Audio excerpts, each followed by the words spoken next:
On to Prince William, and we know one of his key area of advocacy is homelessness. He's just celebrated 2 years of his Homewards project. Here it is. Out of the 6 locations for Homewards, where each location is developing an innovative housing project, the idea being that we can demonstrate the models that work and then can be scaled, and all that data is then released and publicly sourced. You envisage it, you talk about it, you think about it, and you go, my goodness, there's quite a lot to do here. But then to see it actually come to fruition and go and meet a tenant and a family in a house and go, this has come together because of all the great people in the room and in the organisation. Prevention is just the biggest part of this.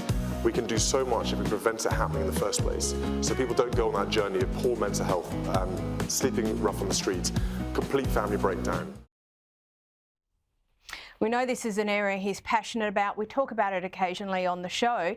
And how do you, from the perspective of watching this as a royal journalist, how's he having an impact in what is? I mean, this is a vexed issue, a very worthy cause, but a very vexed issue.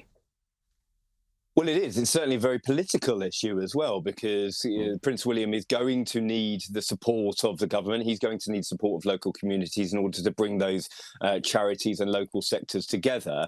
And it's a very, very ambitious project. I was actually in the room with him in Sheffield in North England earlier this week when he was speaking alongside the former Prime Minister Gordon Brown, who has his own sort of charity as well, working in the homelessness space. Stephen Bartlett of Dragon's Den fame, he's a British entrepreneur, very impressive guy who has become an ambassador for Homewards.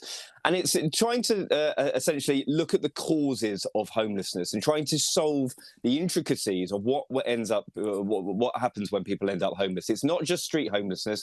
There are 300,000 people in Britain alone who are either sofa surfing in temporary accommodation. This affects children's lives where they're being bounced around temporary accommodation or B&Bs.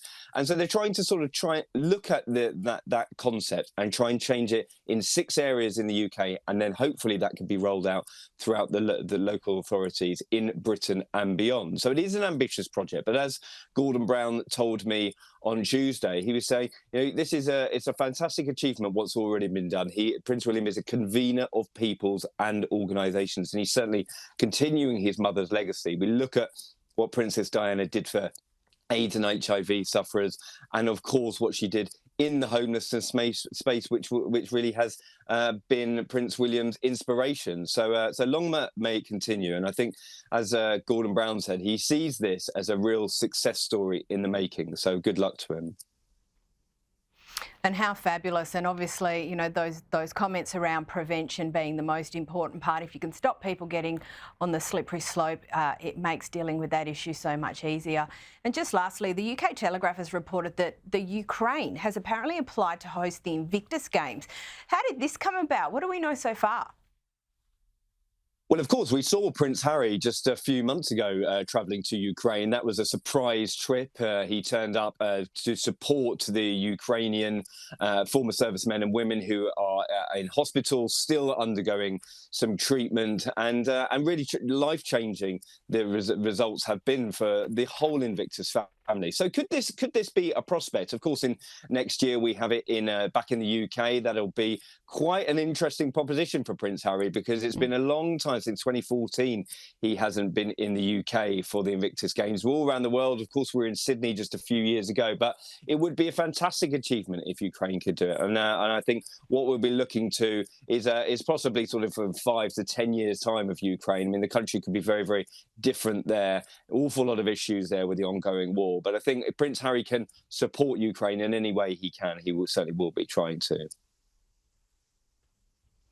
Russell Myers, as always, thank you so much for your insights.